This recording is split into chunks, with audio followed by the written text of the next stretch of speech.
no, no. To the no, no, no. Yeah. Oh, welcome into A to Z Sports Prime Time on this Tuesday night, July the 30th. How is morale out there, ladies and gentlemen? It was a spicy day at Ascension St. Thomas Sports Park, where the first padded practice of Titans training camp took place. There was some skirmishes, there was some pushing, there was some shoving, there was some yelling, and a lot of probably regrettable things that went down throughout the course of the first padded practice for the Tennessee Titans. So we're going to talk about the elephant in the room, because I guess TMZ and the New York Post and every other outlet, Barstool, that aggregated the circumstance between me and Jeffrey Simmons today had nothing better to talk about. Slow news day. And I can confirm that I am marked safe. Hello, yes, it's me. This is not a recording. This is not a, I'm not. This is not my living will and testament after Jeff Simmons has beaten me within an inch of my life, because of course that did not happen. But today was, here's what I'm going to say off the top before we get things started. Because this is, you guys know me. You guys know that the idea of being the story is not what I'm interested in. And honest to God, like I felt bad about the way that things went down today. I have had conversations with players that look like that before, and we'll get into it here in just a second. And it's not the first time that there have been player media confrontations. The part that I find most regrettable about it is the place that it happened, in front of live cameras and live microphones, and in front of Titans fans, a lot of kids who were waiting around, specifically in front of the tent, to have players sign autographs, and a lot of people waiting for Jeff Simmons' autograph as well. So when we had this interaction today, and when we saw, we managed it the way that we did, I ultimately didn't think it was going to be that big a deal, because I said this off air, like DeAndre Hopkins got a piece of my ass last year for something that I put out on social media that he didn't like. You know the difference? You never saw it because it happened in a post-game locker room, and that's where most of those things take place. And you know what? He had a point. Jeff Simmons is more than welcome to share his thoughts on the way that he is covered, and the way that he's discussed, the ways that he's analyzed, and the way that he's, the way that he's received, right? But for me today, I thought the whole situation it just kind of sucked, because there was a million different things that happened today. Arden Key got suspended for 6 games for a PED suspension today, and all anybody can talk about is Jeff Simmons yelling at a reporter because it happened in front of a live microphone. So, could it have been done better? Sure, it could have been done a lot better on both sides, perhaps. But I don't think that I was in the wrong for taking the position that I did. Jeff Simmons did not want to stick around to talk to me, and it's my understanding that, we're going to try and set something up at some point. But at a certain point, you have to be willing to deal with each other like adults. And in this particular situation, this was not handled. Like adults. It shouldn't be done screaming across practice fields in front of live microphones, in front of so many different, cameras and things like that. And frankly, I think it's honestly beneficial for him in that situation that there were not more cameras on him from that angle, because just hearing Jeff is one thing, but the visual of it is different. And I'm sure some of you think Jeff Simmons should have kicked my ass, and that's okay too. But there is a curator says, you got to admit, Buck, this was going to happen sooner or later by the way you talk. Buddy, nobody gives a shit. Like, more people are making a bigger deal out of this than I want it made.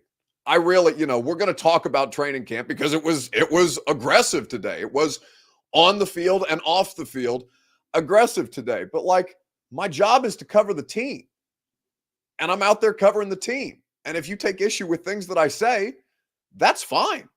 We can have conversations about it. There have been plenty of players who have taken issues with the thing that I said. You guys think I've been on this job for 8 years and a player's never yelled at me before? No, it just happened to be in a place where you guys could see it. So again, I think that part's regrettable. I don't like the way that it went down across the board. I'm sure Jeff doesn't like the attention that it's bringing away from football and to behavior, frankly, that was less than flattering, is how we'll say it diplomatically. And I know a lot of people went a lot harder at Jeff Simmons today. I'm not, I don't think his reaction was wrong. I think the place that he chose to do it was wrong. And like I said, I want to talk to Jeff offline before we can actually have a conversation, because at a certain point, media and players, there has to be a working relationship. And it can be kind of complicated because, we're there every day. We're there with you guys, or we're there with you guys. We're there with the players every day. We see the ebbs and flows of the season, especially on a local level.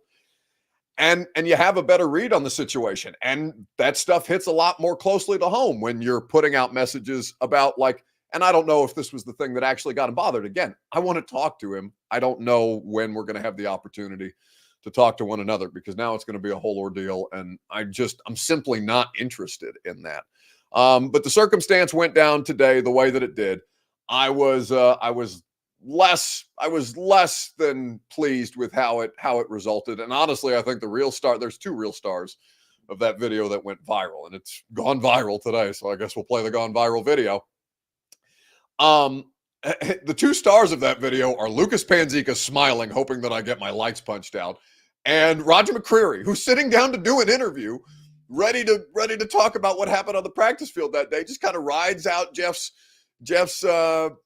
yelling, and then pivots and does the interview right away. It was really, really well done by Roger. So, am I allowed to have opinions? Shit, yeah. Did I do anything wrong today? Absolutely not. Is Jeff okay to have that reaction? Absolutely yes. I don't have a problem with the reaction. My issue is where it took place, right?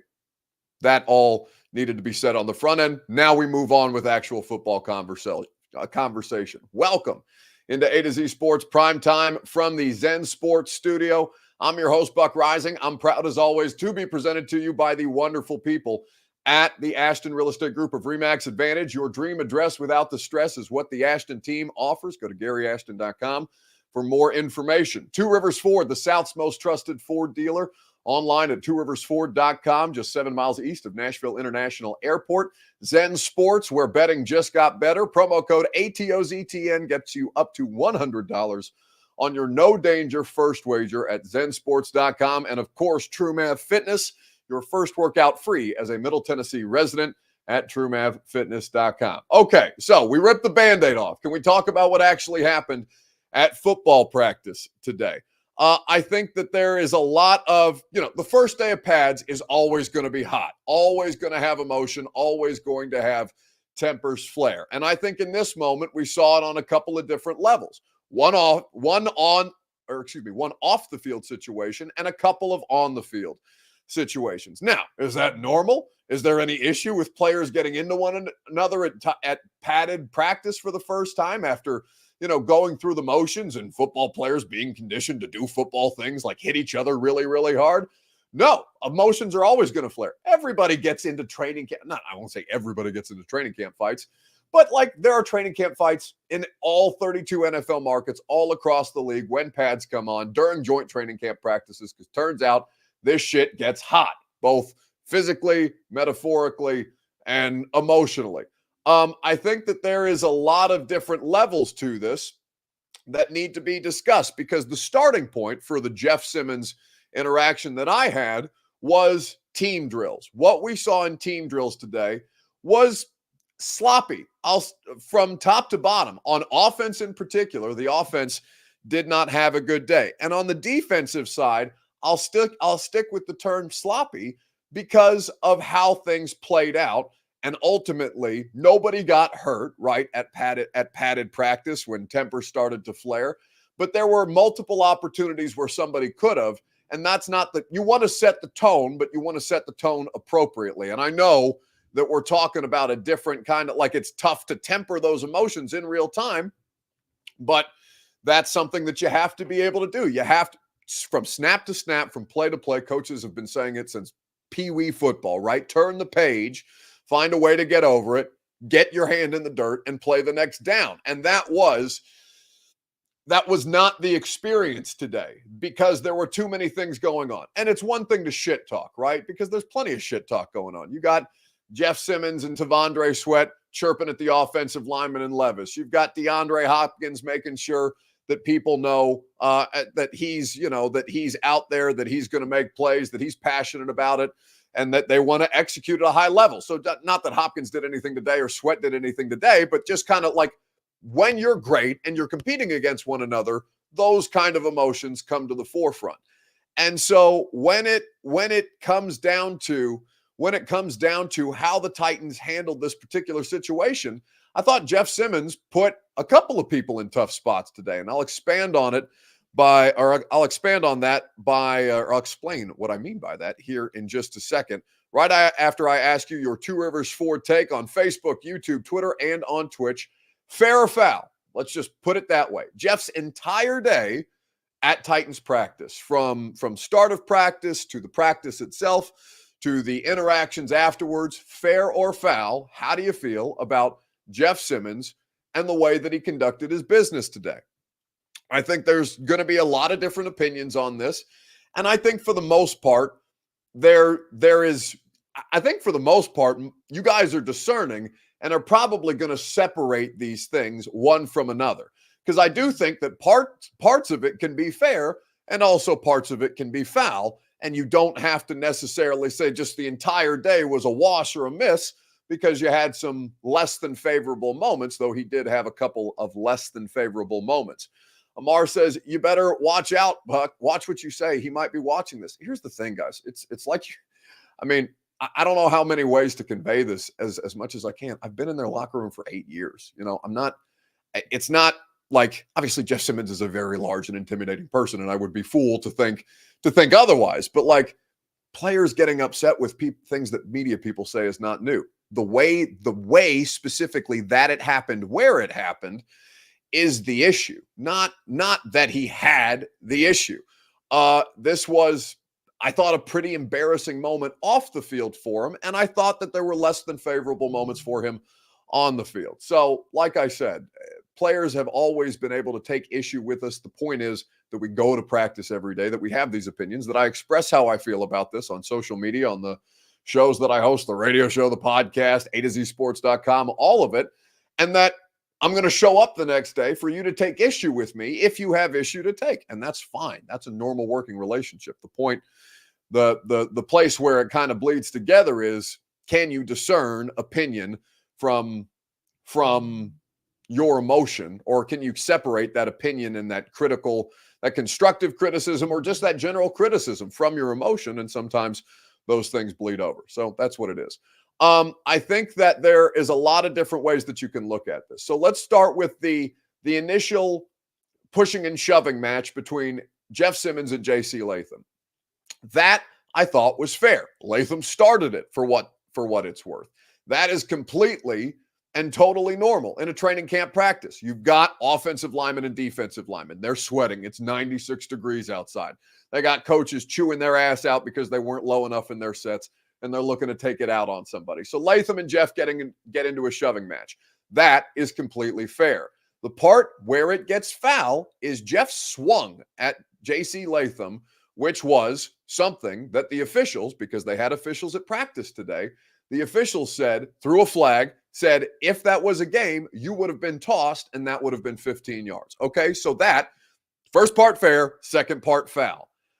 Then Brian Callahan and the Titans coaching staff leave Jeff Simmons in for the very next play. So, all right, break it up, cut the bullshit, separate, let's run some plays here. All right, so they get back down, they run a play. The very next play, people start pushing and shoving again. All of a sudden, there's a dog pile. Lloyd Cushenberry's at the bottom of it.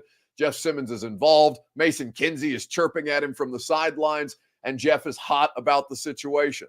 And from my perspective, I put a tweet out saying that, basically that it was sloppy, that Jeff, as leader of the team, as face of the franchise and all these other things, needs to do better, even if he's out there setting the tone. And I don't think that is beyond, that crossed a line. I think specifically the phrase was Jeff needs to lock TF the bleep, needs to lock the bleep in, right? And Jeff clearly felt that he was locked in sufficiently, even though the officials told him he would have gotten a 15-yard penalty and gotten tossed from the game after he took a swing at a teammate that way, or I guess in competition, took a swing at a competitor, right? You can't have that. And so then Jeff puts Brian Callahan in an interesting position. Because what do we know about the last 6 years of Titans football? Well, if you get in a fight in Mike Vrabel's football practice, his big ass is going to get in there, break you up himself because he's just as big, if not bigger than most of them, and toss your ass out of practice that day. So now we find out, how does Brian Callahan handle the situation? Well, Brian Callahan handled the situation not by kicking Jeff Simmons out, which, by the way, I don't fault him for. You've got to get good work in, and it's cool inside. You don't want to send him in to the AC and give him a day off at the first padded practice of training camp. That's not the vibe that you want to set. If anything, you pull him to the side, or you show that you are not going to, essentially play favorites just because this is a star player reacting a certain kind of way that, frankly, I think is beneath Jeff Simmons. I don't think that's out of bounds by any stretch of the imagination. Jeff is a very passionate, very emotional player, and he's the best player that they have on the football team. So he needs to be able to conduct himself in a way that exemplifies that, right? And this goes back to a couple of different things that he gets too caught up in, right?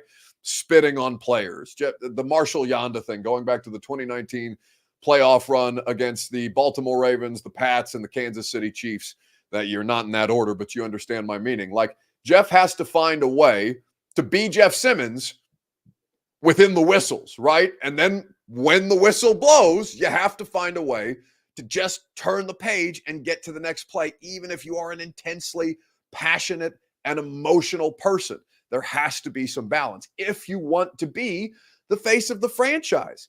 And he is the face of the franchise, which is why when TMZ and the New York Post and all these other outlets today picked up a video of him losing his shit over some pretty benign comments, it's not the best look, especially on the heels of this comment last week where he's talking to us about the ownership that he wants to take over this team. I want to say, I go back a couple years ago, like when I first got here, I had guys like Jarrell Casey, even Daquan, Wesley Woodyard, all them guys who I was, they always, when becoming a leader, you have to know when to follow.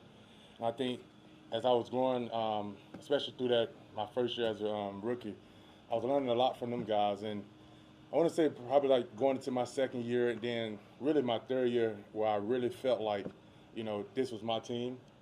I've been feeling that way. As y'all know, like on Sundays, I break the huddle down. That's something I take pride in. But as when you grow and trying to grow as a leader, you want that responsibility because it's not, I guess what I want to say, when you're first looking at it, when you come into the building, it's about you, how you are approaching the day. When you had a bad day of practice, you had a bad rep, guys looking at your body language. And then one thing I talked to the defense about at the practice is just body language, and like I said, I take full responsibility of it. I love it. I love challenges, but at the end of the day, I've been felt like this was my team. I don't try to do more or less of my job, but I also been feeling like I was a leader. I've been feeling that. But like I said, I saw what Rand said, just the interview he had. But at the end of the day, I take responsibility of the team, and just like, I'm going to stand up for my guys, no matter what it is, holding them accountable, having their back, whatever it may be. But like I said, we all trying to get to one goal. We all have, it's a lot of leaders in this building. I hope they're not always putting it on me. I'm looking for my other teammates to step up, even when I'm doing something wrong, or my body language, or anything in that nature. So I'm excited just to take on a bigger role, if you want to call it that. But at the end of the day, I've been feeling like I've been had that role on the team. So Bert, call it serendipitous that we had that clip already in from last week, because he's absolutely correct. Like, players are going to look to him to set the tone, to look to him to see how he carries himself, how he behaves. And listen, I hate that I haven't gotten to talk to him offline yet, that we haven't been able to have a face-to-face conversation, because frankly, he hasn't been interested in those kind of conversations. And that's fine. That's his prerogative. But when you have the lash out the way that he did today, I just think that it flies directly in the face of the comments that he made not only last week. And so I think on the whole, the day for Jeff was foul. I don't have an issue with the training camp fights. I have an issue with him swinging on his teammate. I do. I don't think that you should do that, even though I know that happens every year. At least he's, smart enough to not swing on a teammate that had a helmet on. I'm pretty sure Latham had his helmet off at the time. But pushing and shoving, getting argumentative, shit talking, and all these other things that absolutely happen to football players in padded practices at training camp. That's okay. It's when you cross the line, and you have to know that there's a line. You have to know that there's a line, especially if you're going to be the person, or if you want to be the person. And he clearly wants it. He is it. He's the best player on the team.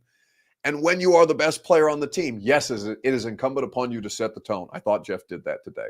But again, all the other ancillary shit that bubbled up after the fact took away from the tone that he was trying to set. I understand how he was trying to go about his business today. I agree with the way that he went about his business today.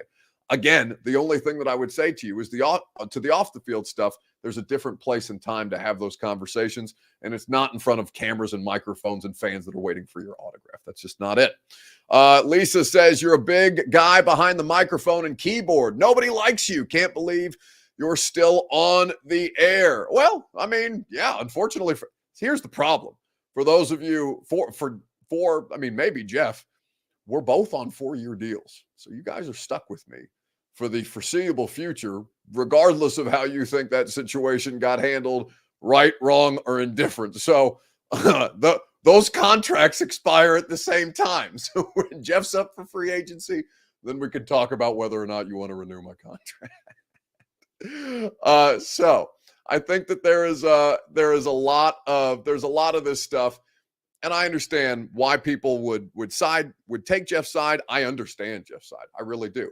Again, I disagree fundamentally with the time and place that he chose to handle it. That's all it is. So I think that there's a lot of this stuff. That needs to be taken into consideration. On the day, the day from Jeff was on the whole foul. Was it completely bad? No, that's not true, because the defense did a really good job in roughing the offense up. They made life a living hell on Will Levis on the running game.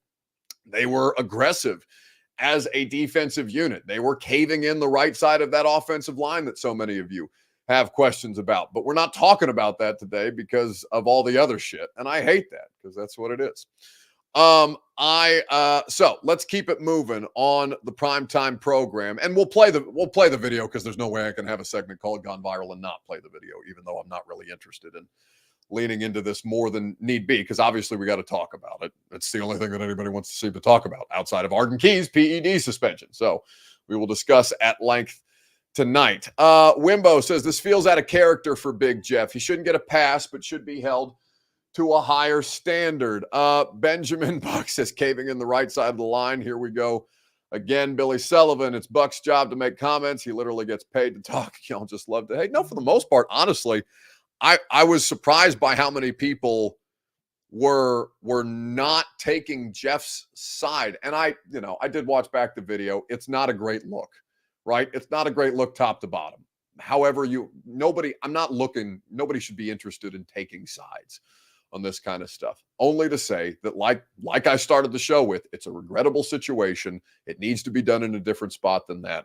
And it's taking away from the stuff that you guys actually are supposed to care about, which is the football practice that took place. Am I able to attend every Titans training camp, says Yeater? No, I don't believe so. I believe there is a lottery that people had to submit the opportunity for. Benjamin asks, will he get fined? I would expect that there would be some kind of, I got a couple of calls today from former players, a lot of current players as well, asking me for the tea, basically, about all of this. And the feedback that I got is that there probably would be some kind of an internal fine. But, I don't want this to cost Jeff Simmons money. I don't want Jeff to have to submit a public apology or any of this other bullshit. Like, that's ancillary stuff. I want to be able to have a discussion with another adult about whatever it is that was taken issue with. And to date, we have asked for that. That has not yet happened. So we will see whether or not it ends up leading in anything. It may not, and we'll all get over it because the internet is not forever. It's only as long as your attention span lasts, and there'll be some new bullshit that happens tomorrow. That's how this goes. I think Duck Falling asks, what happens if Jeff gets you banned from practice? Well, what I can tell you is that if I would not get banned from practice for that.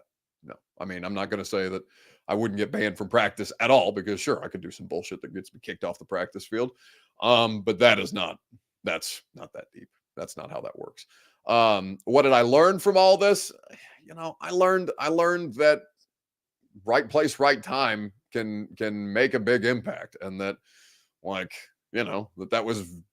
that the whole thing just felt immature. The whole thing just felt immature. So again, we move on. We talk about actual football. So what did he say about Lewan? Yeah, he did say something about a Taylor Lewan guy. Can I say that for the record? I'm not a Taylor Lewan guy. No, in fact, Lewan is one of the people that I talked to today, because he saw it too, and I just wanted to make sure that he knew it. I'm not a Taylor Lewan guy. Get the hell out of here. He thinks it's some kind of positive connotation, and depends on the day. So let's move on. Let's talk about Arden Key's PED suspension, because that's the actual news here today. That is a lot. That is a lot more what we should be talking about, because that has a way bigger impact on the football team.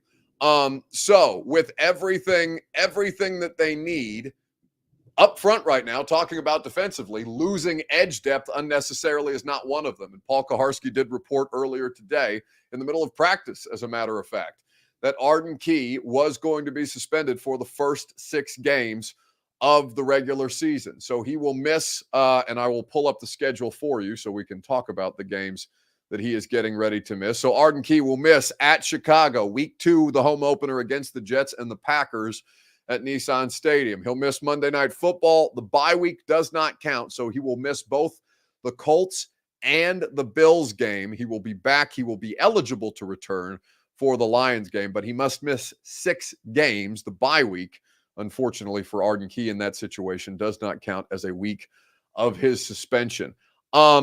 I think that there's a couple of different angles of this, right? This comes on the heels of the news that Danico Autry got a PED suspension as well, and he also is expecting to be suspended 6 games for the regular season. You have Danico getting out in front of it preemptively. I would expect that news to drop for the league to make that news official on Key, on Autry, and any other players that are going to be suspended for PEDs or otherwise. I would expect that to be a news dump item Friday at 3 p.m. or 4 p.m. after all the talking heads like me are done for the week, and we have to let it sit over the weekend heading into Monday.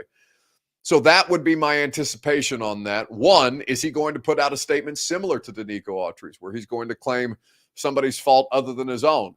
We've talked a lot about Arden Key needing to be a true 3-down player, a true more than a situational pass rusher, which is what he's been best at his entire career.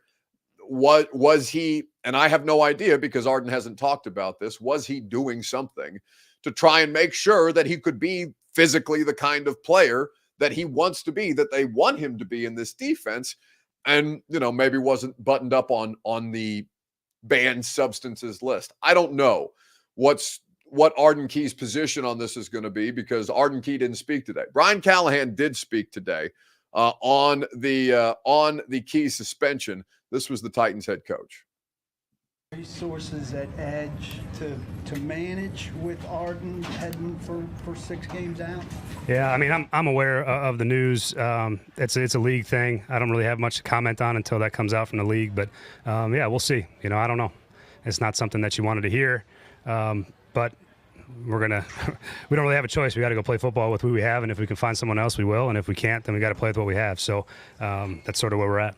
Do you feel like Harold Landry just coming back today, and they're just saying he lost a little weight, looks like he didn't tend to be here? No, he looked great. He looked great. He's coming off an illness, and when your weight drops, it increases your chances for potential injuries, particularly soft tissue. And so we just make sure he was back to his normal playing weight and back out here. He looked like the Harold that I've played against before, and it was good to see him out there. So that is Brian Callahan speaking today on Key's suspension, and also Harold Landry returning to the practice field.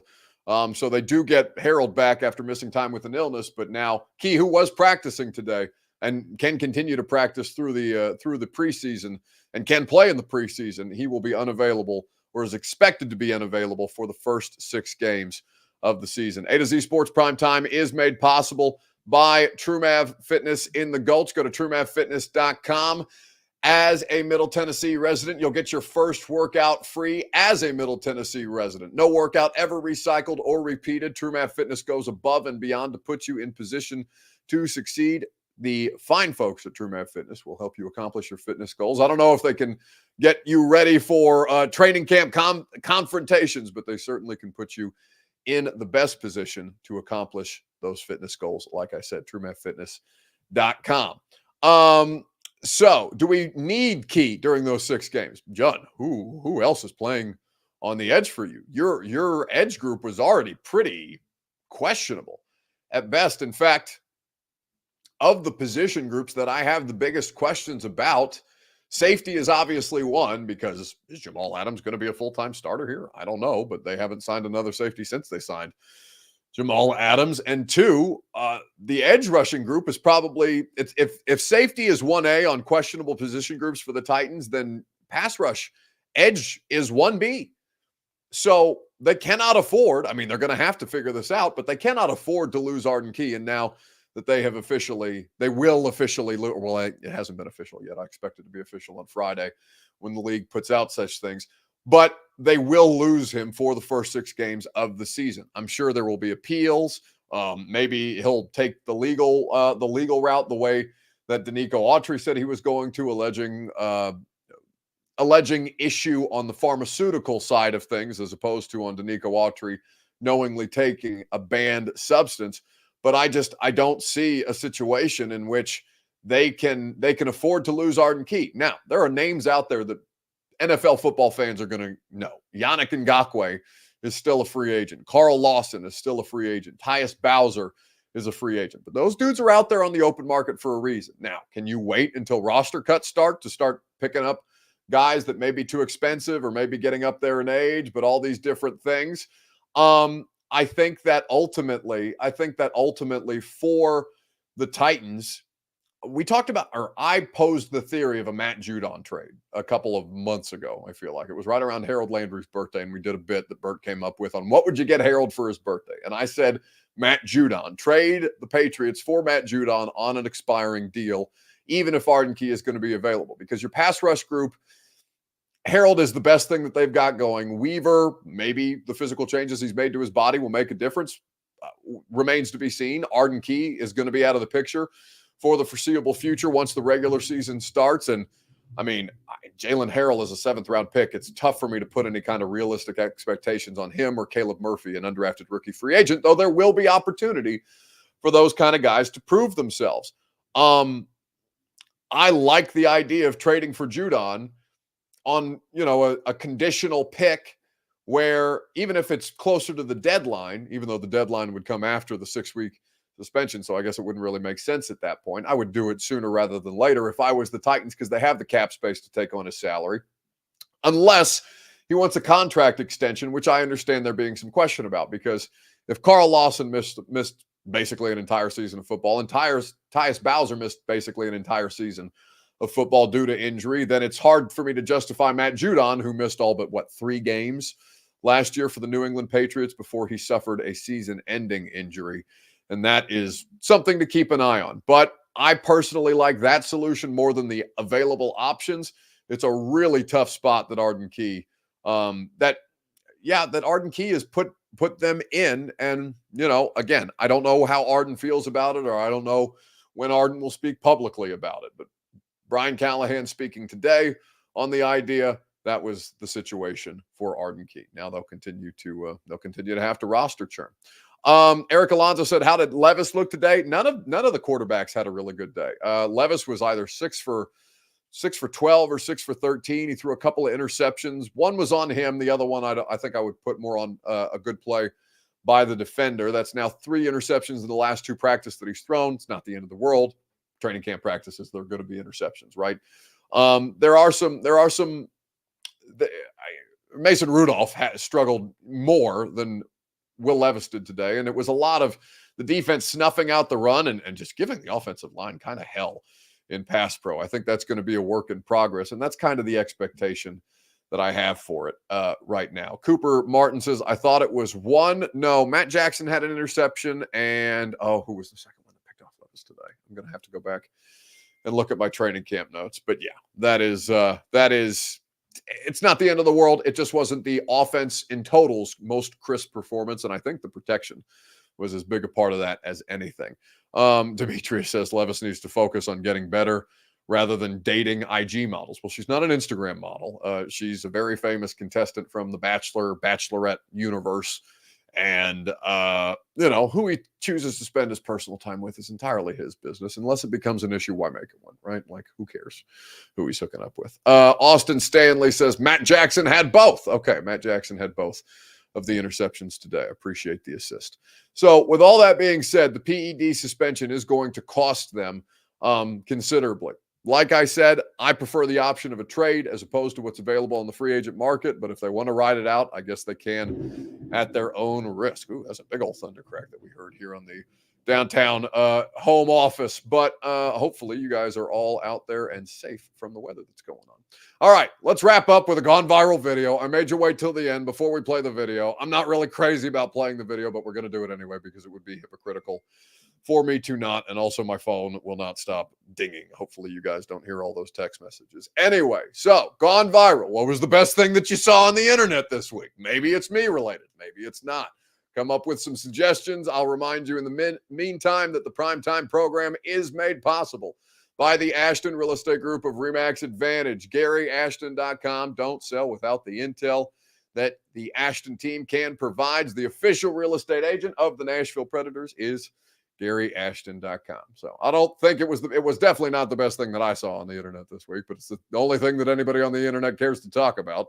So I guess we got to play it. Here is the interaction between Jeff and myself, uncensored as I understand it, with Roger McCreary trying to sit down and do an interview with us. And what you have in L'Jarius Sneed. What's going on, Jeff? Well, Jeff, you want to sit down?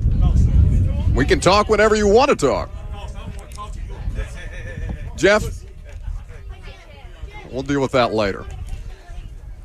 Roger McCreary sitting down with us here on 104.5 The Zone. Jeff, we're on the air right now. I'm right here, Jeff. We can talk anytime you want to. Unbelievable. We got to make that happen. Well, we'll deal with that later on. Roger McCreary sitting down with us and talk about this. We can talk about this. I'm talking to you right here. Jeff, we tried to talk to you last week. I'm being rude to Roger. We'll deal with you later. Okay.